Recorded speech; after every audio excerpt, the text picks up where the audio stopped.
resistance is futile.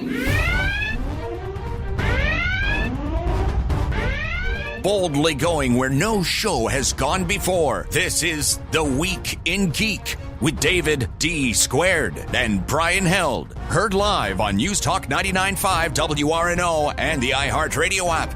Here are your hosts, Brian Held and D. Squared.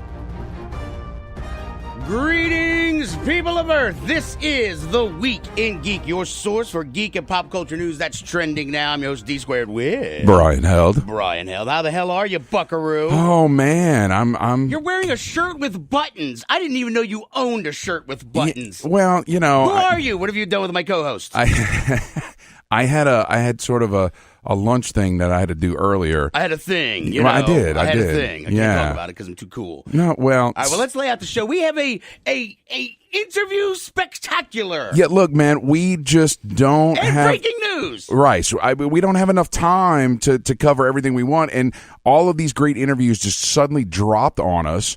So, of course, we're going to open up with Top Nerd News. We're going to talk about what's hot this week, and then we have in studio author Brian D. Anderson. He's been on the show before. He's got some breaking exclusive news just for us. Score. Yes. And then our regularly scheduled guest for this week is Mr. John Dixon. He's the author of The Point, of which we got a advanced copy from Del Rey. Cool. And then Mr. Marc Zicree, who is a TV series writer. He's written for DS9, Next Generation, Twilight Zone, all kind of crazy stuff. Wow. And he's got a new project that he's going to tell us about in the final segment. It's not a reboot, is it? It is not a reboot. Okay. It's original property. I'm very excited. Who'da thunk? Who'da thunk? All right, and well, Jacob Perrin is listening right now.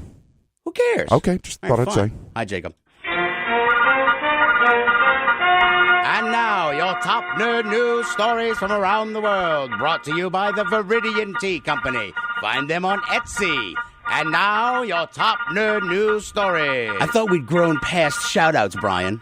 Well, no. What's up, Jacob? How you doing? Where do you want to start, Dave? I don't know. Let's start with Picard, man. Okay. So I think he's a vampire. You think he's a vampire? Or an immortal. He's a Highlander. Yeah, well, he's got to be. Yeah, he doesn't age. I'm looking at the picture for the breaking news. Sir Patrick Stewart to lead new Star Trek series. He looks exactly the friggin' same. He has not aged in like 20 some odd years. You're talking about this picture from when he was on Next Gen? Of course that didn't age. I know, but he looks exactly the same, you butthole. He looks exactly the same. Yes. So, yes, God, Patrick Stewart is going to be on a new Star Trek series. Now, of course, people were concerned that they were going to reboot Next Gen, but it's a continuation of Jean-Luc Picard's story. Well, even though he's a Highlander, he has, gained a few extra wrinkles, so they could, they have to show somehow that the passage of time has occurred. But, honestly, I think this is just a bid to try to get more people into that CBS All Access, to be honest. Well, yeah, because nobody wants to pay for an STD. Right. Star Trek Discovery. Get Yes. your mind out of the gutter, yo. Come on. I know. I'm excited to see him back in this role.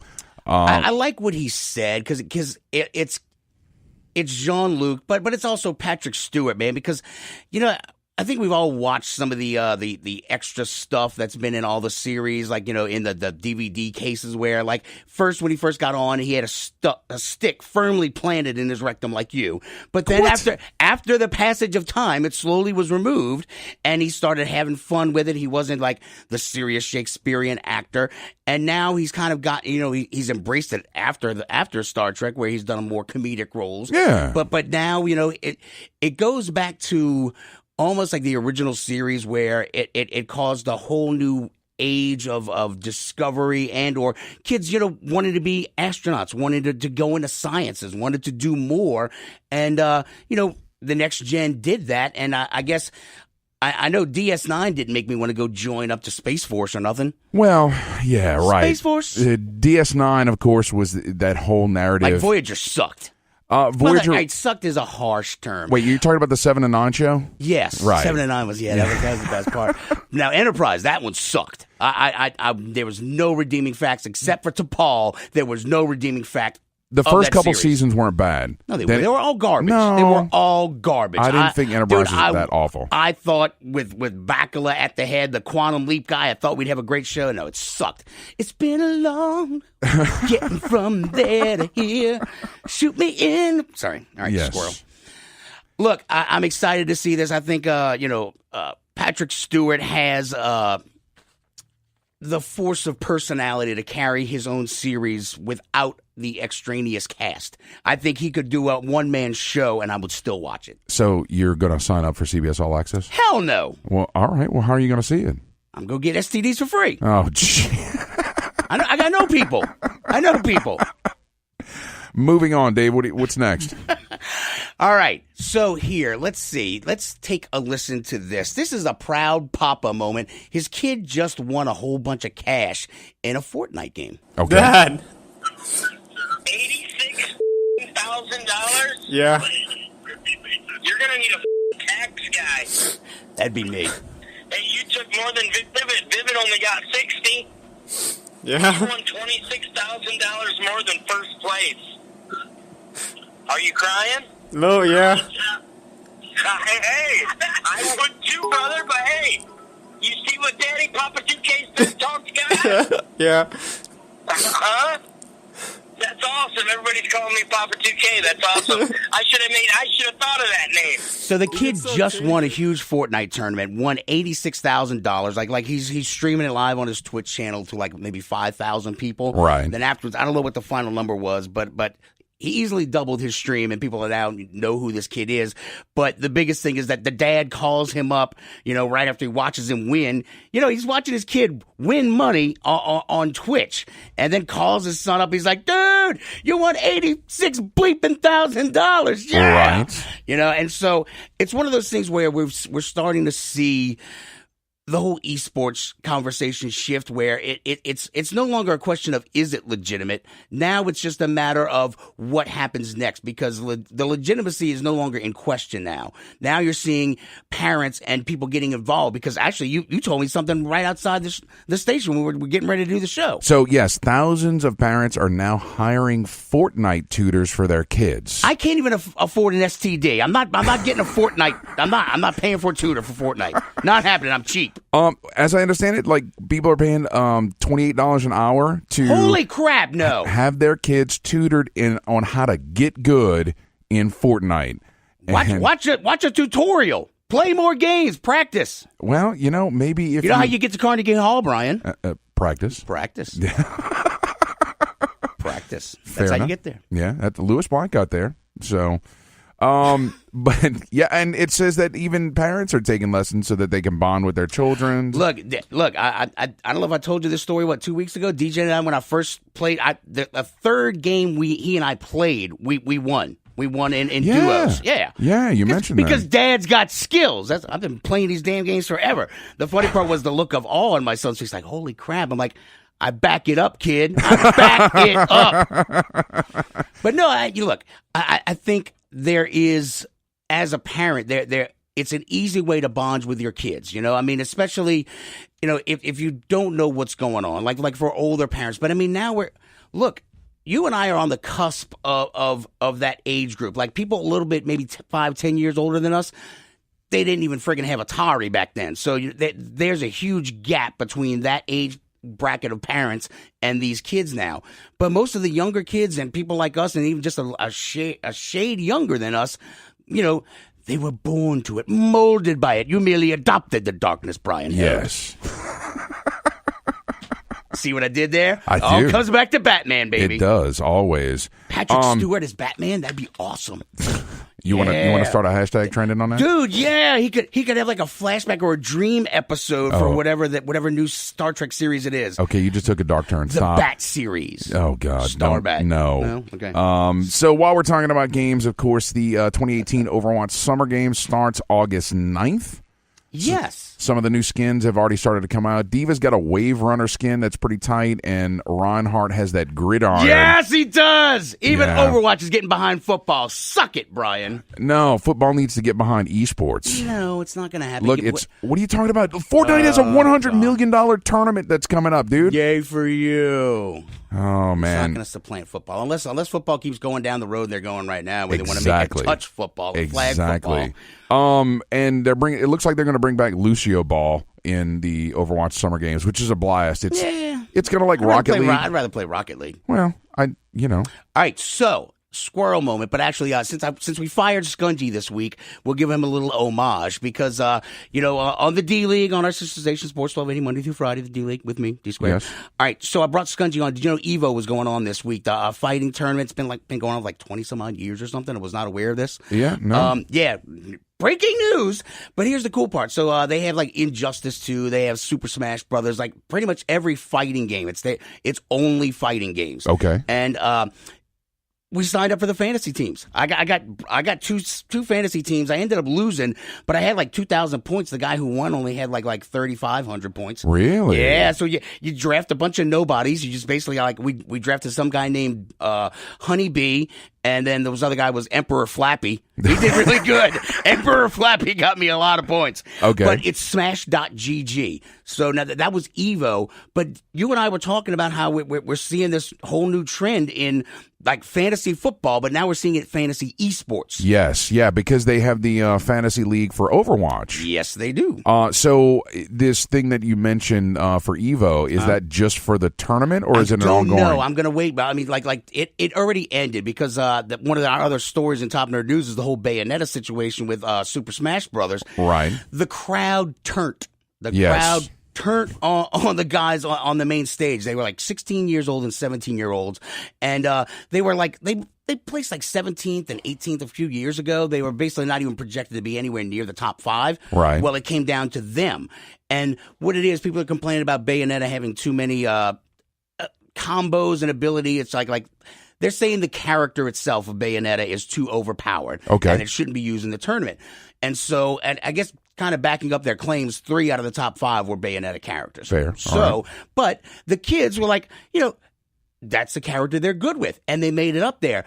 People were booing them because one of the Bayonetta kids beat up like the number 1 seed from last season or whatever. Wow. So they're all PO'd and they're booing. The kid kicks the dude's ass, wraps up his controller, and just gives a business-like bird finger to the audience. Wow. And even the commentator's like, well, that might not have been uncalled for. But the audience they were jerks. Well, the best part is the 2 kids who make it down to the finals as Bayonetta versus Bayonetta, they stopped playing. They were taunting the audience. I love these kids. I want to be their besties right now because they basically just gave birds to the audience and refused to fight. Like the crowd was so angry and confused, they didn't know what to do. Wow. They didn't know whether to know to boo or to cheer. So the organizers came and forced them to play. The organizers were like, dudes, y'all got to start fighting. They're like, all right, fine. And so, like, one of them actually fell off the board and fell to their death. The other guy falls to his death, too. I mean, they were completely trolling the audience. Wow. I love these guys. You talk. I'm going to stalk them right now. You're going to, oh, geez. I want to get them on the show, man. These kids got balls of steel. I love it. Well, we are getting close to a commercial, right, Dan? Oh, damn it. Yes, we are. So a couple things to mention real quick. There was an article about Windows 10. There was a leak that exposed a monthly charge for the operating system, just to let folks know that applies to enterprise customers, not Enterprise Rent-A-Car? No, the corporate customers. What the hell does that even mean? It means corporations who use the Microsoft operating system will likely now have to pay monthly fees to get their updates, whereas us personal users don't have to worry about it, at least for the moment. Why do we update anything anyway? It's a scam, man. It's just a way to screw with me and make me upset. No, vulnerabilities are found all the time. They get patched. They it's make super stuff important. up. They make it up. It's all a sham. No. It's just like the health industry. It's all a sham. And apparently GameStop has some codes for legendary Pokemon if you go into your GameStop, and you have to hunt around for them, apparently. Pokemon Go is still a thing? No, it's not Pokemon Go. This is the other Pokemon games. Let's say I keep seeing Pokemon Go commercials. It's like all of a sudden they're like, hey, remember us? You loved us. You fell off a cliff. You drove over people because you were busy playing Pokemon Go. Yeah, no, this is for Pokemon Ultra Sun and Pokemon Sun players. Yeah, so... go out to your local GameStop to get your legendary Pokemon. There you go. Wow, well-placed advertisement in the middle of the show. Good on you, sir. Well, since we cut Skungy for today. So. Right. We didn't cut GameStop, just Skungy's ass. Exactly. We love you, GameStop. Right. All right, well, guys, stay tuned. When we get back... I shouldn't drink before a show. You shouldn't. Our in-studio guest, Mr. Brian D. Anderson, whoop, whoop. author of the Godling Chronicles, will be with us. Stay tuned. You're listening to The Week in Geek on News Talk 99.5 WRNO. Boldly going where no bar has gone before. The Bad Wolf is a bar, restaurant, and game shop all in one. You can't beat our specialty drinks, fresh food, and a variety of RPGs, board games, and miniature games for sale or rent. Stop by and hang out, or attend one of our regularly scheduled events, all in a non-smoking environment. The Bad Wolf Bar and Grill is located at 2010 O'Connor Street in Gretna, or find us at badwolfbar.com. The Bad Wolf Bar and Grill, where everybody knows your game. You've waited for it, and now it's here. Get your very own Week in Geek Radio Show t-shirt and help support our show. These 100% cotton black t-shirts with the Week in Geek Radio Show logo are going fast. So don't wait. Go to twigradio.com and order your shirt now. Just go to twigradio.com and get your very own Week in Geek Radio Show t-shirt. $15 up to XL, $17 for 2X and 3X. That's twigradio.com. Friends, is your morning tea just not your cup of tea? Then try the tea blends of Viridian Tea Company. At Viridian Tea Company, they sell blends guaranteed to make you think outside the box. With such blends as My Enemy's Tears, Goth Librarian, Cyberpunk, and many more, your tea experience will be out of this world. Look for the blends at Tubby & Coo's Mid-City Bookshop, located at 631 North Carrollton, or on Etsy at Viridian Tea Company. Try Viridian Tea Company today. Your taste buds will thank you. Do you have a message or logo that you need the world to see? Then rely on the folks at Gretna Signworks to use their expertise to deliver your design. With over 15 years in business, Gretna Signworks can do commercial and yard signs, banners, screen-printed t-shirts, magnetic signs, vehicle graphics and lettering, and so much more. Gretna Signworks also has an exceptional network of suppliers, so no job is out of scope. Find Gretna Signworks on Facebook or visit them at 2125 Bell Chase Highway today. Mata Hari, Agent H21, is a spy fiction short story anthology about the famous dancer, seductress, and spy from World War I. Mata Hari, Agent H21, published by Pro Se Productions, has 7 rip-roaring adventure tales about the world-famous super spy that features her battling her enemies by using any weapons at her disposal. Mata Hari, Agent H21 is available for purchase in ebook and paperback formats on Amazon.com. Black Tie Tans, the premier mobile spray tanning professionals of New Orleans. Black Tie Tans will come to you and give you a natural glistening glow on the go. First-time customers get 20% off their first tan. Find them on Facebook at Black Tie Tans or email them at blacktitans@gmail.com to set your appointment. Going to a wedding? Going out to the club? Black Tie Tans will give you the look you need. Black Tie Tans. Tell your pale friends.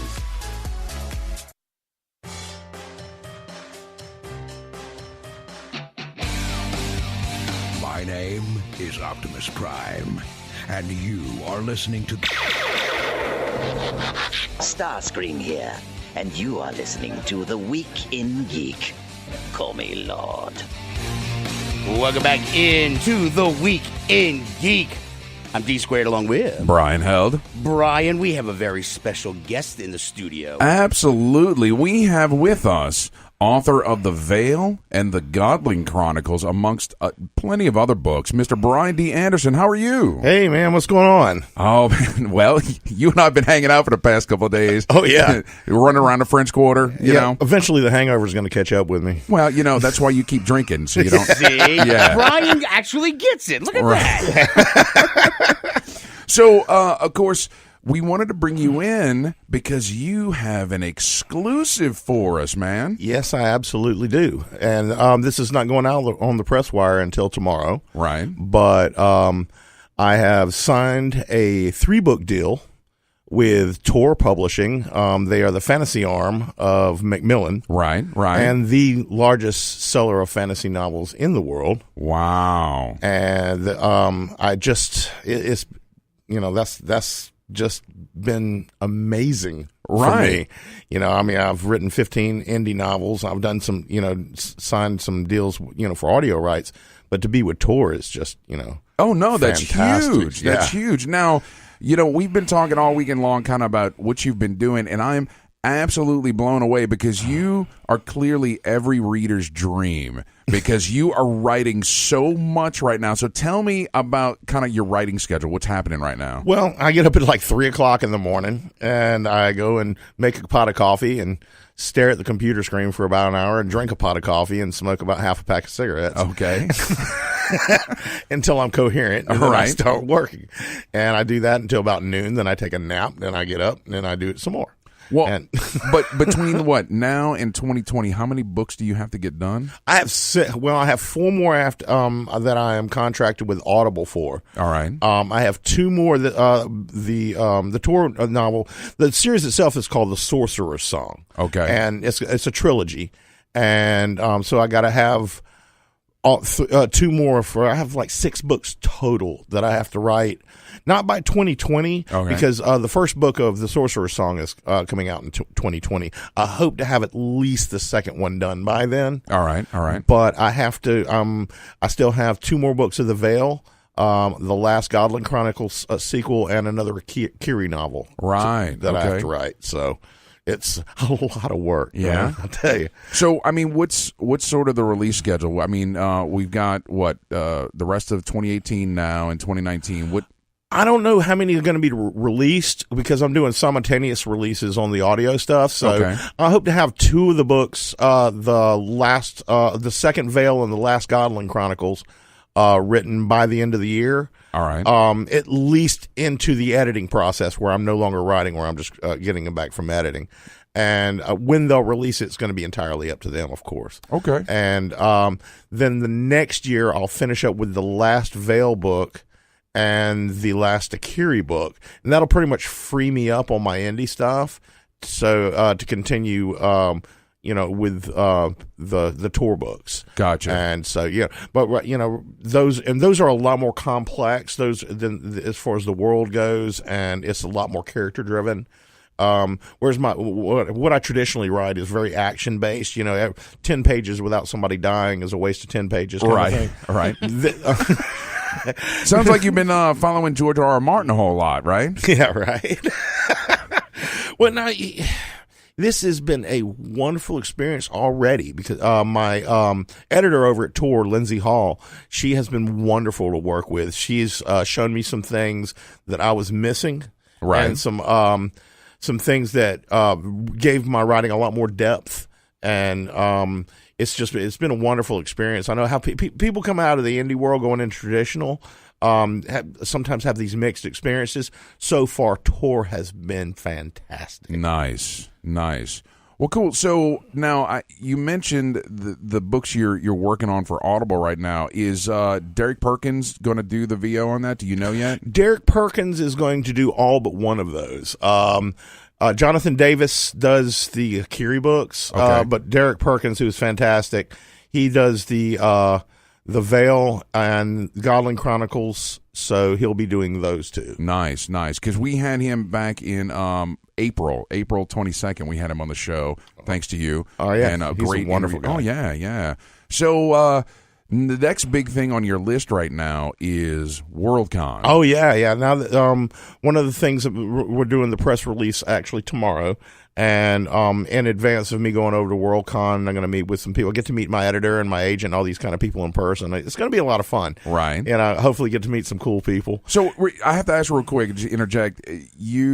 All of this stuff has been happening virtually for you over the years? I mean, you haven't really gotten a chance to meet these people yet? Well, my agent, I've never met my agent in person. I've spoken to her over the phone, emails and stuff like that. I've never met even my indie editors. All the, my editor over at Tor, they're in New York, Yeah. so I speak on the phone with them frequently, and we pass emails about, thanks to modern technology and all that kind of stuff. Right. I can Skype with them and stuff, I co-authored Akiri with a guy that lives in Sweden. Wow. So I mean, it's amazing. I'll tell you what, I know some people don't like, the way technology sort of separates people, but in my world, it brings them together. Oh, absolutely. No, and we love technology here. At least I do. Whatever. Day is a Luddite, so.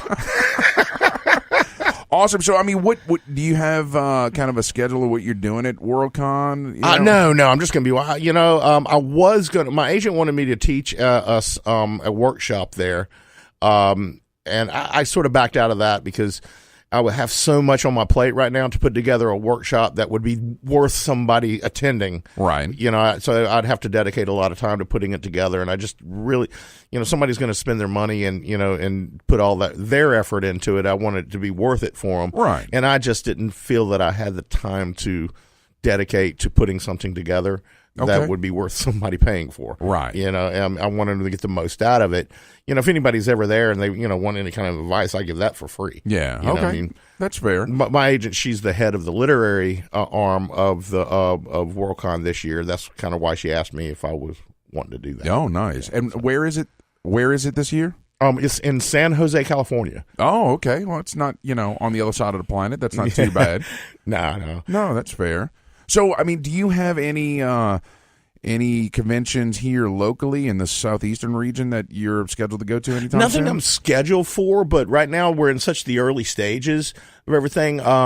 Tour has their own publicity and their team that does these kind of things, and I've been in conversations with my editor about what I'm willing to do, what I can do, and I basically said, send me anywhere you want to go. I'm happy to do it. Can we do a book release / pub crawl? Can we do that? Yeah. Yeah. All right. See? Yeah. All right. Whatever that is, I'm game. You're welcome, world. Nice.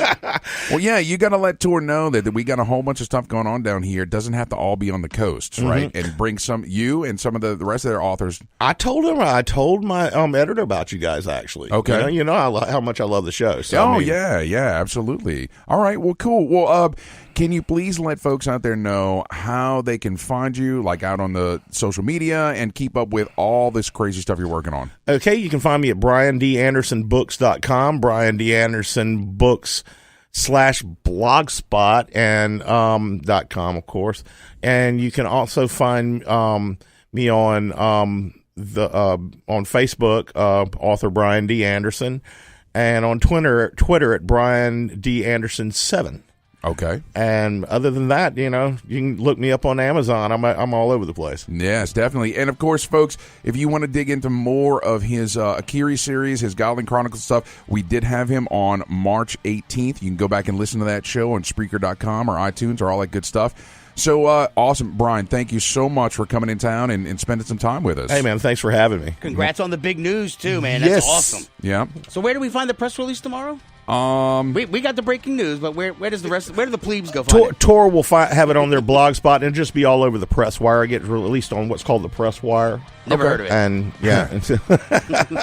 All right, and we'll probably share that on our Facebook page as well. So awesome. All right, well, guys, when we get back, we're going to have Mr. John Dixon talking about his new book, The Point, which is out August 7th. And also, Vic James's book is out on August 7th as well, Tarnished City. So check that out as well. Thanks. Stay tuned. You're listening to Week in Geek on News Talk 99.5 WRNO. Boldly going where no bar has gone before. The Bad Wolf is a bar, restaurant, and game shop all in one. You can't beat our specialty drinks, fresh food, and a variety of RPGs, board games, and miniature games for sale or rent. Stop by and hang out or attend one of our regularly scheduled events, all in a non-smoking environment. The Bad Wolf Bar and Grill is located at 2010 O'Connor Street in Gretna, or find us at badwolfbar.com. The Bad Wolf Bar and Grill, where everybody knows your game. Jezebel Johnston, Devil's Handmaid by Nancy Hansen, is now an audiobook read for you by Brian Held. It's a tale of a young girl from Tortuga who disguises herself as a boy and bluffs her way onto a pirate ship, chasing after her one true love, only to find adventure on the high seas. Jezebel Johnston, Devil's Handmaid is available on Amazon, Audible, and iTunes. Get your copy of Jezebel Johnston today. Do you have a message or logo that you need the world to see? Then rely on the folks at Gretna Signworks to use their expertise to deliver your design. With over 15 years in business, Gretna Signworks can do commercial and yard signs, banners, screen-printed t-shirts, magnetic signs, vehicle graphics and lettering, and so much more. Gretna Signworks also has an exceptional network of suppliers, so no job is out of scope. Find Gretna Signworks on Facebook or visit them at 2125 Bell Chase Highway today.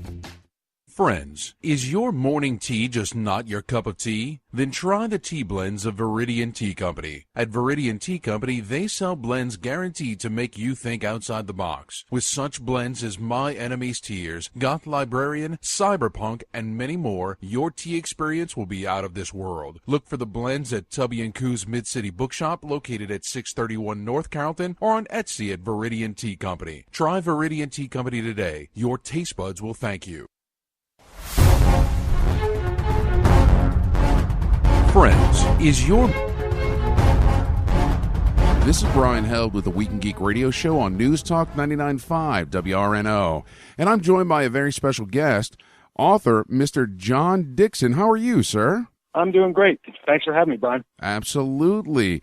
So I have to ask, doing a little research into this interview, you're a former Golden Gloves boxer, a teacher, and a stonemason. And while I can see the mental discipline and the focus parallels for that, how does that transition into your being an author?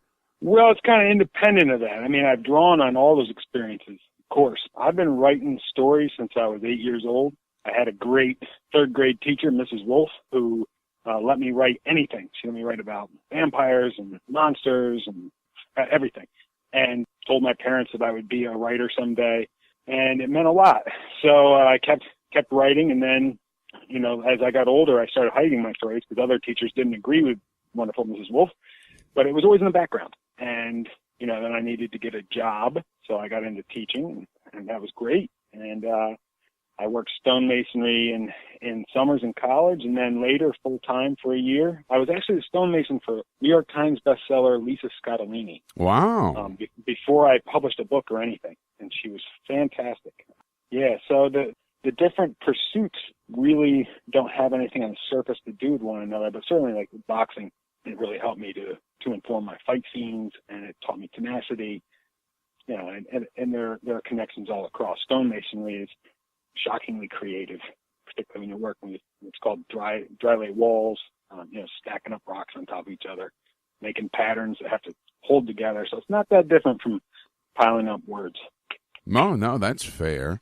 Now, you have a few books out there. Your first two books was Phoenix Island and Devil's Pocket, one of which was the winner of the Bram Stoker Award. Of course, both of them being the inspiration for the CBS TV series Intelligence. I think authors would kill for that opportunity, and right out of the gate, your first two books, you get a TV series. I mean, how cool was that? Oh, it was awesome, man. It was really a shocker because, I had the book, and what happened was I had pitched the manuscript to agents in New York City at a festival called Thriller Fest. It's great. And I had never done that before. I went in, and I sat down with 11 agents, and the first two said no. And then the next 9 said yes, they wanted to see something. So I was excited. And then ended up being a bunch of interest from different agents. And by the time 2 weeks later that I chose an agent and signed with her, we had phone calls from film people just because they knew that it had created buzz. So they wanted to know. So we got a great film agent, Joe Velty from Gersh, and he was shopping around. I didn't even know what was going on. And one day I got a call from him, and he said there was a producer that was interested. And the next thing I knew, I'm on the phone with a Trip Vinson, who had done a bunch of movies that I'd actually seen, like Red Dawn and The Guardian with Kevin Costner, a bunch of big budget films. And I hadn't even sold my book yet. Wow. So yeah, it was a blessing. It was insane, and it ended up that the book and the show both premiered on January 7th. I was told it was the only time that had happened before. So it was a dream come true, honestly. I woke up in New York. We'd gone up for a launch party, and we had a premiere party with the show and everything. And then I woke up the next morning with my wife, and it was just incredible. It was the highest rated show, and it blew me out of the water. I never expected any of it. Wow, that's incredible, man. So it was good. Your third book, The Point, which is on sale August 7th, and we did get an advance copy here at the show. I actually just finished reading it earlier today. Thank you. Oh, absolutely. And it said that it's X-Men meets Maze Runner. Would you give a quick synopsis to our listeners out there? Yeah, so the book's about a girl named Scarlet Winter, and she's been kind of a wild child through high school. The book kicks off as her class is graduating. She doesn't actually attend. But Scarlet has been hiding a secret ability that she does not understand. She soon learns that it has to do with controlling raw energy. After a couple of events, it comes to the attention of a program at West Point. It then recruits her, and their whole thing is they are recruiting young people who are showing these abilities. They call them post-humans, and they're trying to train what they hope to be the leadership for the future war, the post-human war. So Scarlet goes from being an outsider in high school into this place where she suddenly belongs, but once again she's an outsider because she's in with all these new cadets at West Point, which is an insane place. It's amazing. The cadets are amazing, and she doesn't understand her power, and nor do they. So there's a lot of struggle for her, and she has to kind of figure out who she is, where she's going, how she's going to react to the big crisis that arises in the book. Cool. Now, your protagonist, Scarlet Winter, she's a very rebellious young lady. Any chance that you fashioned her from some of your former students? Not one-to-one. But here's the thing. Not only did I teach, but I also worked as a caseworker with at-risk youth when I was young. Right. And for like 7 months. And I also tutored in the evenings. I used to tutor guys who were locked up in prison, so they could get their GED and everything. And I think maybe my biggest thematic interest in the world, it just comes out in everything I write, is the idea of people who have great potential, who are born like at the wrong time and the wrong circumstances. And that comes out of people I've known, students I've taught, kids I knew who had tons of potential but kept getting into trouble and were therefore on my caseload. And that's what Scarlet is to me. She is one of those people. She's like a Frankenstein's monster of a lot of different people that I knew, both male and female, who could have done great things but got caught up into the wrong behaviors or were born into a tough circumstance, Right. All right. No, that's fair. Your previous two books, Phoenix Island, Devil's Pocket, and then, of course, The Point, are military science fiction. Do you personally have any sort of military background or maybe somebody in your family that you're drawing from to put these books together? I don't have military experience personally, but I have a number of friends and family members who do. My best friend went in straight out of high school, was in Army, he was in air assault, then he went back in after 9/11, and he was a combat medic. Another of my best friends was a helicopter pilot. He flew Apaches in Afghanistan. He actually has his first book coming out not too long. Yeah, so I've a lot of my friends have been in, and for The Point, I wanted to get it right. So I used to box for Penn State, and I used to go up to West Point at least once a year to box with the cadets up there. And so I had been a bunch of times, but I went back and had a tour, and it was nice to go up there and not get punched in the face. So it was right. I got a tour with a Lieutenant Colonel Brian Price, and he spent his day showing me around, answering questions. He was just great. Introduced me to students, so I could ask some questions. So yeah, when you don't have a military background, it's important you get it right. Oh, absolutely. I want to respect the soldiers. I want it to smack in reality, and I hope that I got that done. So yeah, because it matters to me. It really does. Yeah, no, and world of respect for our troops. I think they're the absolute best. Well, and even though I don't have personal military experience, I mean, from what I know and understand, I think you did get it right. I have to say, I got a little misty at the end. I'll freely admit that. Yeah, yeah. So. Not that no spoilers. But now, in the acknowledgement section, you mentioned Lieutenant Colonel Price when you thanked him, and you said he shared some amusing stories. Can you share any of that? Yeah, I mean, he just shared some great stories about when he was coming through and about people he had known. I don't know if he would really want me to share all of those, but they were really funny. There was a guy he played baseball with that had said some funny things. That's in case Brian happens to hear this. Fair enough. But yeah. He's a great guy, and he's retiring this summer, I believe. And what an incredible guy. I actually gave him a little cameo in The Point. There's a part in the middle where they're walking across campus and they run into a professor there who also happens to be a baseball coach, and that's all modeled after Lieutenant Colonel Price. I remember that scene. Absolutely. Yes. Yeah. All right. It's the symbol of the amazing people who are there and all that they do. Yes. It's sort of mind-boggling. I've never been to a place that felt more positive than West Point, because, you know, the picture that a lot of us outside of that institution have is hazing and, you know, go, go, go and stuff. But it's really incredible. There's just this vibe coming off of the cadets. They all seem excited to be there, whether you're talking to them or not. And just super incredible place. I mean, I think in the book I mentioned this, but you go there, you can feel the history just sort of coming out of those old gray stones. It's a really humbling place to visit, and the people there are just top notch.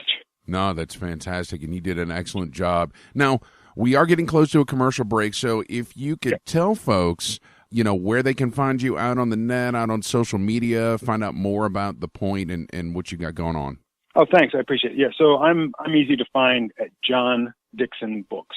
That's johndixonbooks.com, John Dixon Books on Facebook, John Dixon Books on Twitter. And those are the places to really find. I'd love to hear from people, and you can definitely just find out more about The Point. And clearly, reading this, I read a lot of books, and I figured out in my head, can this be a Netflix series or not? Like, that's kind of how I read books nowadays, and I can totally see this being this much larger world. Any plans for a follow-up?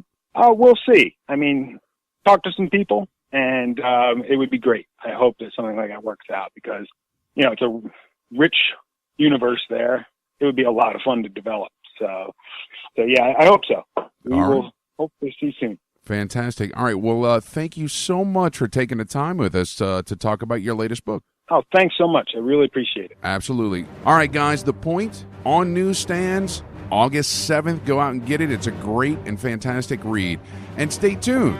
When we get back, we're going to close out the show with a very special interview by Mr. Marc Zicree. Stay tuned. You're listening to The Week in Geek on News Talk 99.5 WRNO. Friends, is your morning tea just not your cup of tea? Then try the tea blends of Viridian Tea Company. At Viridian Tea Company, they sell blends guaranteed to make you think outside the box. With such blends as My Enemy's Tears, Goth Librarian, Cyberpunk, and many more, your tea experience will be out of this world. Look for the blends at Tubby & Coo's Mid-City Bookshop, located at 631 North Carrollton, or on Etsy at Viridian Tea Company. Try Viridian Tea Company today. Your taste buds will thank you. Boldly going where no bar has gone before. The Bad Wolf is a bar, restaurant, and game shop all in one. You can't beat our specialty drinks, fresh food, and a variety of RPGs, board games, and miniature games for sale or rent. Stop by and hang out, or attend one of our regularly scheduled events, all in a non-smoking environment. The Bad Wolf Bar and Grill is located at 2010 O'Connor Street in Gretna, or find us at badwolfbar.com. The Bad Wolf Bar and Grill, where everybody knows your game. This is Brian Held with the Weekend Geek Radio Show on News Talk 99.5 WRNO. And I'm joined by a very special guest today. He's an author, but more importantly, he's a writer on some of the best science fiction that we have enjoyed over the years, like Star Trek, The Twilight Zone, Sliders, and of course, my personal favorite, Babylon 5. Mr. Marc Zicree, how are you? I'm great. Glad to be here. Wonderful. So you have such a long career with all of these great properties. How did you get started as a writer with all this stuff that we've seen and loved over the years? Well, you know, I was a science fiction geek from as long as I can remember, from when I was a little kid. And when I was 10, Star Trek, the original Star Trek, debuted. And so Twilight Zone and Outer Limits and Star Trek, the original version of those shows, that's what made me want to be a writer. And so, and my heroes weren't the actors, my heroes were the writers. So as soon as I was old enough, I started going to science fiction conventions in my teens and meeting Theodore Sturgeon and Harlan Ellison and Ray Bradbury and, you know, all these great writers. And that was really what started me. And I sold my first short story at 19, and I was off and running. Now, I got to ask real quick. You mentioned in your teens you were going to these early sci-fi cons. A lot has changed since then, right? Yes. we just did a presentation of Space Command at the San Diego Comic-Con where we had screening and a panel and booth. That's like 150,000 people. And, so it's completely different. It used to just be, a few hundred maybe, or maybe a few, like 1,000 people. Now it's, the world. The world comes to Comic-Con. Absolutely. And you bring up another good point. I know that you and I could talk for several hours about all the wonderful properties you've worked on, but I'm personally intrigued by your latest project, which has incredible actors like Doug Jones, Mira Furlan, Bill Mumy, Robert Picardo, and it's called Space Command. What is Space Command? Well, it's funny because I've done hundreds of hours of network TV. I've worked for all the major networks and studios, but I mentor a lot of young people here in LA. I run a roundtable where I mentor people in the industry, and I started hearing about crowdfunding. And although I could have gone in and gotten a pilot deal, they could have cut me off at script, or they could have cut me off at pilot, or their notes would have been stupid, put in a funny robot or something. And I wanted to do something that would be inspiring, like Star Trek had inspired me, that said that we can come together, we can reach across boundaries and barriers, and create a future worth living in. And I think it's a really important message for these times, just as it was an important message during the Vietnam War and the Civil Rights Movement when Star Trek was on. And I didn't want a network to be able to say whether or not my audience got to see that, because I see myself as the same as my audience. And so I reached out on Kickstarter and sold investment shares to some of these backers, and they gave me close to $1 million, and we opened our own studio. We shot the first 2-hour pilot, and we shot 40 minutes of the second 2-hour story. I've written 8 hours of the 12-hour season, and it was a dream come true. And to screen the first half hour at Comic-Con and have the fans just, love it, and to send it to our Kickstarter backers and our investors, it was a dream come true for me. Well, you sound a lot like you're following in the footsteps of Roddenberry, right? As far as, you have this vision, and, what he gave us really spoke a lot to the social commentary of the time. Is that kind of the angle that you're going for? Yes, and Roddenberry was very inspired by Rod Serling. They knew each other. In fact, Gene Roddenberry gave the eulogy at Rod's funeral. But also the funny thing about Roddenberry was, when NBC canceled Star Trek after the second season, we all marched in front of NBC with signs and wrote letters, and 1 million people wrote letters, and that got Star Trek renewed. Well, nowadays, if Roddenberry were around now, he would have just gone and started a crowdfunding campaign, and you'd have the next season of Star Trek. It's a very, very different world now. But yes, I think science fiction really can not preach. You don't want to be on a soapbox, but you do want to entertain and inspire and move people very deeply, very emotionally. And that's what we're trying to do here. Wonderful. Now, help me out. I know that there's several steps to your Kickstarter process. You've gone through a few different rounds of funding, but you've done a lot with that. So you started in 2012, but over time you've built a studio, which you're renting out for other productions and everything. How's that process working, and when can we see something released? Yeah, and right now we put our sets in storage, so the studio isn't up and running now, but once we're shooting again in November, it will be. Basically, the way it worked was, the first campaign was in 2012. It took us 2 years to ramp up, build the sets, get everything written and so forth. And then we shot in 2014, 2015, and have been shooting ongoingly. So the fans, anyone who pledges to the new Kickstarter campaign, can immediately be sent the link to watch the first half hour. And they'll also get, the second half hour and so forth, ultimately the full 2 hours once those are completed. But in the meantime, I'm meeting with the Netflixes of the world, the Amazons, and pitching a 12-hour season. So this would basically be where the networks and the platforms we're not dancing to their tune. They're basically being invited to dance to ours. Nice. And that's thanks to the audience. 4,000 people around the world made Space Command happen. And so it was the Kickstarter campaigns, and I saw, and the investment shares were like $7,500 because I wanted it to be that anyone, reasonably could afford them. So some of our investors are truck drivers, some are, one's a martial arts teacher, it's just people all around the world who just resonate to creating a better future for ourselves and our kids, and having a future worth living in.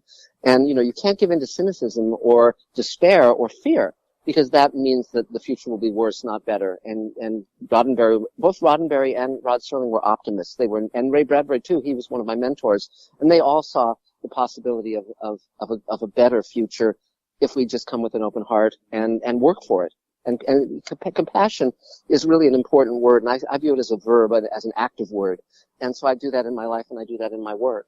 And very good people, respond, and they become part of my team, and they're certainly my audience. Yeah, and you're definitely speaking my language, because there's so much divisiveness in the world right now. Yes. We personally avoid politics and religion and stuff on Yes. our show because, we're about Yes. geeks and about positivity and Yes. all that kind of. So thank you so much for putting more of that out there, because we need it. Yes, yes, and compassion is not limited to any political party. Compassion is, if I see someone trying to get into a parking space and there's a trash can blocking them, I'll run across the street and move that trash can.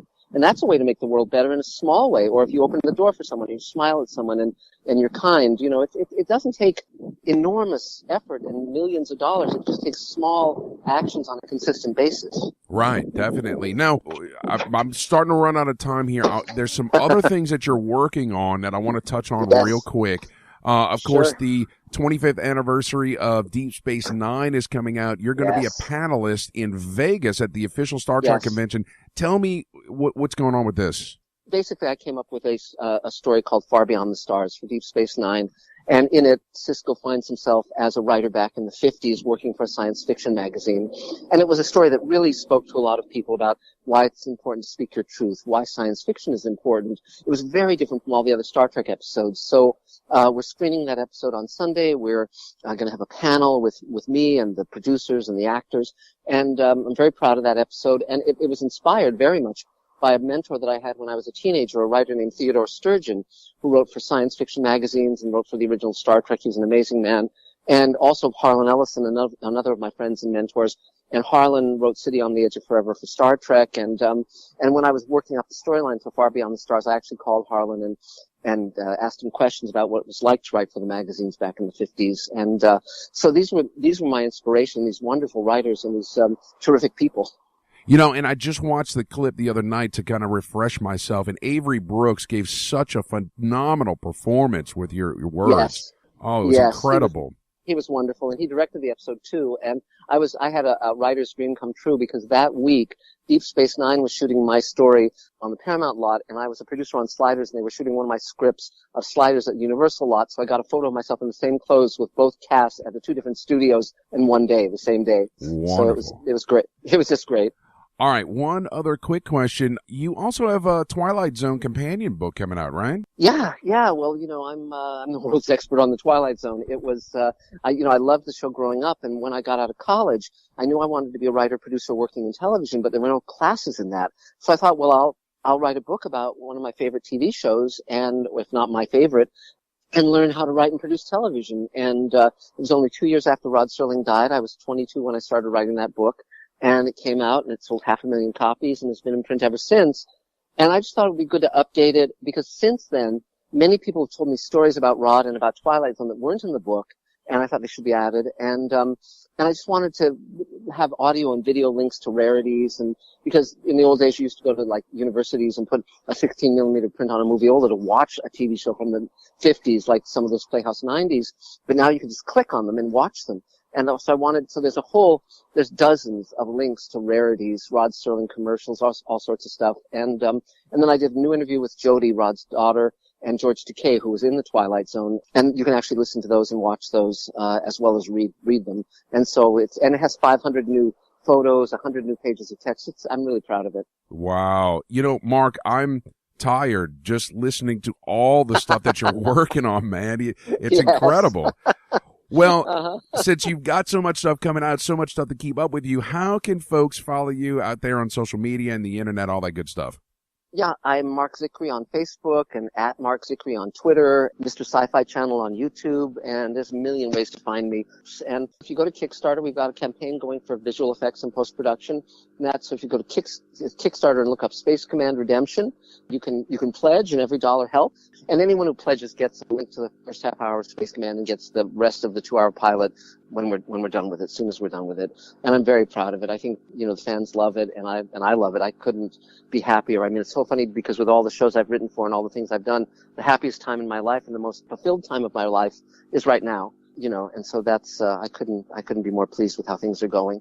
Wonderful. Well, Marc, thank you so much for taking the time to tell us about all this wonderful stuff you're working on, and we hope to talk to you again very soon. Thanks. I've really enjoyed it.